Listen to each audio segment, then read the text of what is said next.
Pereira is much bigger than Chimaev. We're going to be right around that 203, 204. Pereira is going to get into the ring over 230. Can you pressure, take down, rinse, and repeat somebody like Pereira for 25 minutes? Joe Rogan ignited significant debate with his suggestion that KHAMZAT Chimaev could genuinely ascend to the light heavyweight division, and his rationale compelled a reconsideration of its feasibility. However, Rogan underscored that this ambitious notion fundamentally relied on one indispensable element: sustained, genuine patience. He explicitly rejected the idea of an immediate divisional shift, instead advocating for a meticulously planned long-term strategy where Chimaev would commit to a deliberate, methodical progression. Rogan's extensive experience with premature career moves in combat sports invariably highlights the severe consequences of neglecting crucial developmental stages. The thing is, it's like these gaps in wrestling, these gaps in grappling. When a guy's a really good grappler, and then you're taking on a guy like Dricus, who's really a striker. Right. He's a good grappler, a good jiu-jitsu guy. But there's levels, you know? And the kind of guy like KHAMZAT, man, you got to be a fucking Olympic caliber wrestler to scrap with. Rogan maintained a clear perspective on the physical disparity between middleweight and light heavyweight, consistently emphasizing its non-trivial nature. He unequivocally stated that the additional 20 pounds represented a profound physical transition, impacting critical aspects like striking power, resilience, cardiovascular endurance, and susceptibility to impact. Yet Rogan posited that if Chimaev adopted a judicious approach to integrating this increased mass gradually and organically, a credible avenue for success in a third weight category would materialize. The prospect of dominating 3 distinct divisions signals an unprecedented achievement, extending beyond a mere single advancement. Rogan recognized Chimaev's existing stature and inherent physique as a strong foundational advantage. Nevertheless, Rogan's profound conviction stemmed from his perception of a significant grappling differential between Chimaev and the majority of light heavyweights. He asserted that Chimaev's oppressive, unrelenting grappling style would only be effectively countered by individuals possessing exceptional, arguably Olympic-level wrestling credentials. This formidable grappling advantage, in Rogan's estimation, becomes a decisive factor when moving into a heavier weight class. He's apparently, you can't kick him out of the gym. He won't stop training, and you gotta literally like stop him from training. He's a maniac. And when he got COVID, that's what really fucked him up. So he got COVID, and you would think, whoa, healthy guy like that who gets COVID, that ain't gonna be shit for him. This silly was training like an animal, 2-hour sessions with COVID. So then, he's never getting better. So instead of like saying, hey, this cold is not getting better, it's like, don't be, I kill everyone. He shows up again, training again, 2.5 hours, sick as a dog, coughing. And then he broke his immune system down to a point where they had to hospitalize him. Yeah, I remember hearing just that. From training while he had COVID. That's all it was. He just refused to stop training. While Rogan's commentary sparked considerable enthusiasm, Chimaev himself simultaneously generated controversy through his increasingly assertive remarks about Alex Pereira. Chimaev repeatedly articulated his belief that the reigning light heavyweight champion was actively circumventing a confrontation. It is crucial to contextualize this. Chimaev had recently secured the middleweight title with a commanding performance against Dricus du Plessis, a victory many fans had long anticipated. This triumph immediately fueled his desire for further expansion, seemingly offering no respite for him to consolidate his position or revel in his new championship. Rather than embracing his role as the new middleweight king, Chimaev swiftly and decisively set his sights on Pereira in the division above. He was deeply convinced that the Brazilian held no genuine interest in an octagon showdown, especially after Pereira dismissed the notion of a title fight, proposing instead a grappling or submission-only exhibition.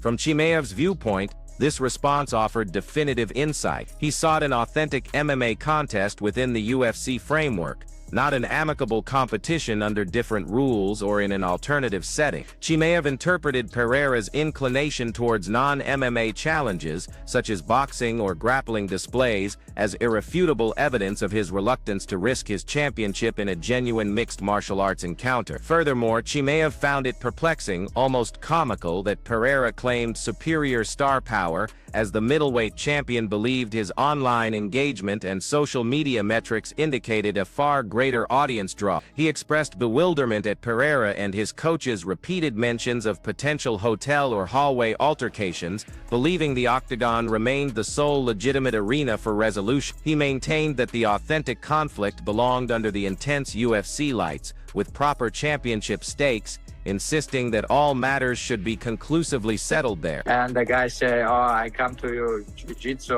wrestling, grappling, I don't know what. This grappling, jiu-jitsu is not our job. Our job, UFC fighter, you know." So he said he can't fight with Duplessis. He accepts the fight. But now he's saying like he's more famous than me. That's why I'm using his name, bro. This guy, if I just say hi in my story in Instagram, I make more views on his fight. So I don't think so. This guy is more famous than me, you know. Chimaev also held a strong conviction that most sport aficionados understood the likely progression of this specific encounter. While he acknowledged Pereira's striking prowess, never diminishing his knockout capabilities or kickboxing pedigree, he perceived the overall combat dynamic as heavily favoring his own strengths. In his assessment, virtually anyone with a solid grasp of mixed martial arts could predict the victor, given the inherent clash of their styles. This classic striker versus grappler scenario, Chimaev believed, would culminate in his grappling dominance. He theorized that Pereira's avoidance stemmed from this mutual recognition that deep down, Pereira understood the inevitable outcome should Chimaev secure control. Beyond the competitive pride and rivalry, Chimaev was remarkably candid about his intense desire for this fight, revealing a refreshingly practical motivation. For him, the objective extended beyond merely claiming another divisional title or augmenting his collection of belts. The prospective benefits were multifaceted and immense. Pereira's name guaranteed a substantially larger purse, significantly enhanced pay-per-view revenue, and a far greater financial reward than any middleweight bout could offer. Chimaev openly admitted that while he would face any opponent in his division, be it Nassourdine Imavov, Sean Strickland, Paulo Costa, Anthony Hernandez, or anyone else the UFC presented, those matchups simply lacked the same financial appeal. A fight against Pereira possessed the potential to double or even more his earnings, and this undeniable financial incentive alone justified pursuing the matchup. For Chimaev, it transcends mere glory when generational wealth is at stake. Well, I wanna for sure one more fight. I'm gonna roll one more weight class up. That's You're true. gonna I move need to up. walk it up. Yeah. One more fight, and I will go up next weight class. One more. Only one more, and then you want to move up. Yeah. I would imagine. I kind of feel like. Well, do you really want the Strickland fight? Does it matter to you? It just seems like that would be the one with the most heat. You guys have like. There's been this little back and forth. He said it's a lot of things. That will be funny fight. Funny interviews. Funny, like a lot of things gonna happen about that as well. But he lost a lot of fights. He has to win one fight. Nevertheless, Chimaev recognized the UFC's strategic planning and was realistic about the organization's operational priorities. The UFC appeared inclined to keep him at middleweight for at least one, possibly two, title defenses to solidify his standing as a legitimate reigning champion. The most apparent challenger widely anticipated was Nassourdine Imavov. Despite Imavov's legitimate status as a top contender, Chimaev expressed a lack of enthusiasm for this particular matchup, not from apprehension or fear of defeat. Instead, their prior training history and shared cultural ties rendered the prospect personally uncomfortable. Chimaev observed that online tensions between Dagestani and Chechen communities frequently generated needless drama, often transforming sporting rivalries into ethno-regional disputes. He disliked the idea of exacerbating such divisions within the community. Consequently, he explicitly stated that should the UFC mandate a title defense against Imavov, he would not decline. If that was their directive, he would comply. If Imavov actively pursued and desired the fight, Chimaev would accept without hesitation or grievance. However, if Imavov preferred to postpone a confrontation until Chimaev's eventual move to light heavyweight, perhaps to circumvent the awkwardness or await a more opportune moment, Chimaev would genuinely appreciate that decision as well. While Chimaev lacked enthusiasm for competing against a respected training partner, he acknowledged Imavov's rightful claim to a title shot. Imavov had decisively demonstrated his credentials with a powerful, dominant performance against Kaya Babudo at a UFC Fight Night event in Paris, convincingly solidifying his case as the undisputed #1 contender. Concurrently, other storylines and movements unfolded within the division. Brendan Allen terminated Renier de Ridder's 4-fight winning streak at UFC Vancouver with a definitive victory, significantly enhancing his profile and positioning him within the top 5 discussion. Meanwhile, Sean Strickland was preparing for a contest against Anthony Hernandez at UFC Houston in early 2026. An event poised to further reshuffle the rankings. With Imavov clearly established as the next challenger, the middleweight division pulsed with unfolding possibility. It does seem like the top one right now. You have trained with him, right? We didn't train MMA, we just wrestled a bit. I was there, I just tried to help him. He's a good guy, I know him, like he knows me. If you ask me, I don't want to fight this guy because he's like, we know each other. Like a Muslim, he's from Dagestan. You know how it's Dagestan, Chechen people will be like a lot of drama, I don't like about it. But if you see once, he's never gonna say no. As the discussion surrounding a potential Chimaev-Pereira encounter intensified across social media and MMA platforms, numerous prominent fighters offered their varied perspectives, revealing a spectrum of opinions. Kevin Holland approached the prospective bout with a particularly nuanced viewpoint, prompting considerable deliberation. He theorized that the fight's trajectory could dramatically shift, its entire direction hinging on the unfolding of the initial exchanges. Holland meticulously analyzed each fighter's habitual tendencies, scrutinizing their patterns. Pereira typically initiated fights by cautiously assessing opponents, gradually acclimatizing to range and timing before unleashing his full striking arsenal. Conversely, Chimaev was notoriously, indeed infamously, known for an immediate, explosive forward surge, akin to a relentless force from the opening bell.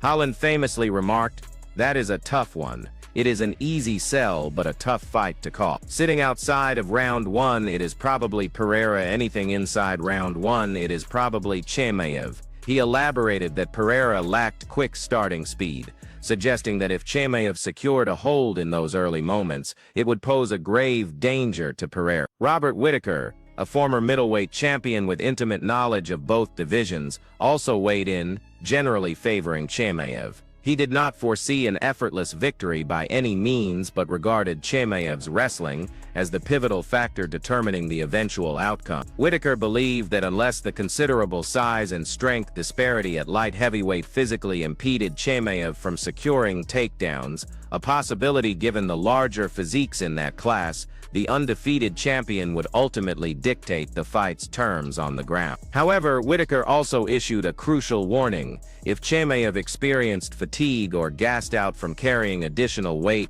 or from the arduous effort of securing takedowns, Pereira's striking would become an immensely serious threat. Pereira required minimal energy to generate fight-ending power, such is the nature of knockout artists. Whittaker envisioned a scenario where a tired Chimaev might succumb to strikes, emphasizing that Pereira would inflict far more devastating damage than Chimaev endured against Kamaru Usman, who merely outboxed him briefly when Chimaev's pace slowed in their contest. In Whittaker's judgment, Pereira would not simply outpoint a fatigued Chimaev but would severely punish him, potentially securing a finish, given a similar opportunity. This would truly be Alex's proper wrestling test.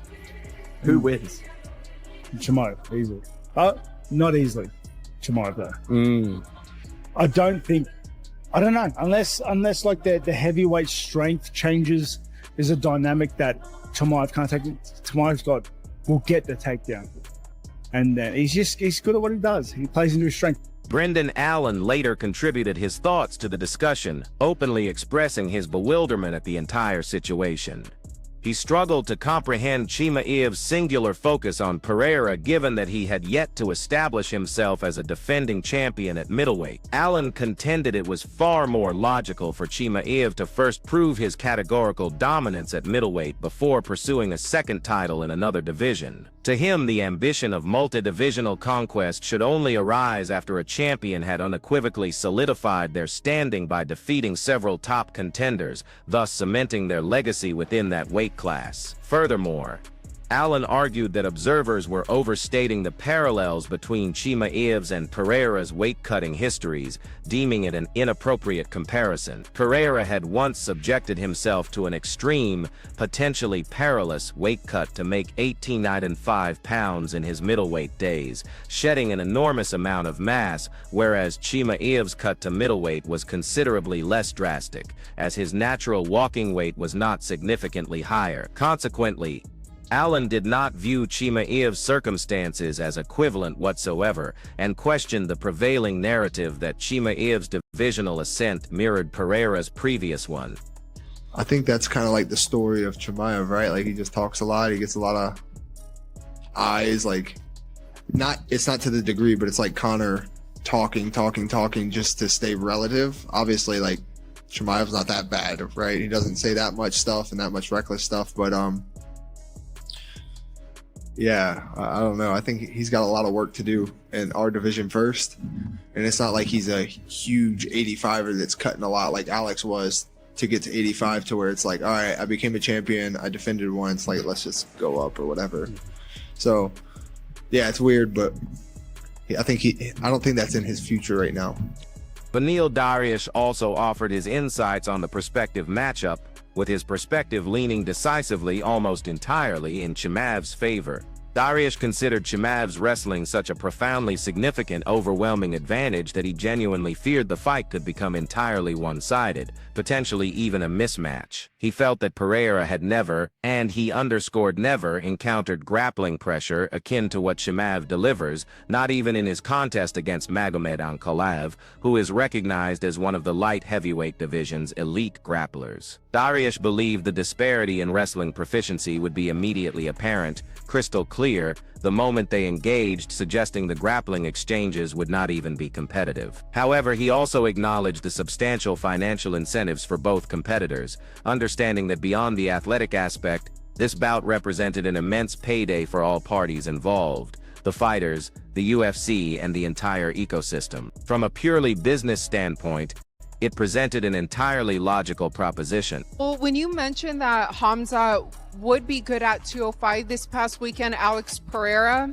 he just won back his title from Magomed Ankalaev, and then KHAMZAT called out Pereira. Would you like to see that fight happen?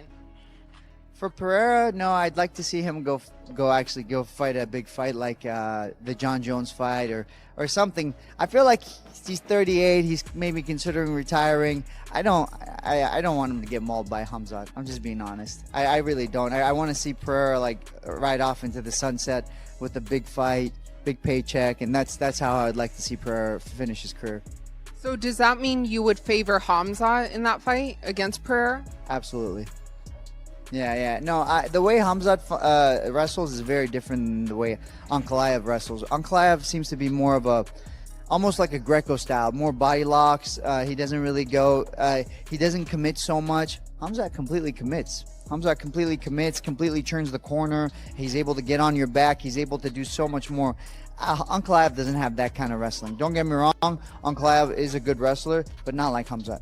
Dricus du Plessis presented a contrasting viewpoint, and his opinion carried significant weight due to his recent experience of enduring 5 grueling rounds against Chimaev. Having directly felt the full extent of the champion's capabilities, he profoundly respected Chimaev's skill, an undeniable sentiment for anyone who has shared the octagon with him.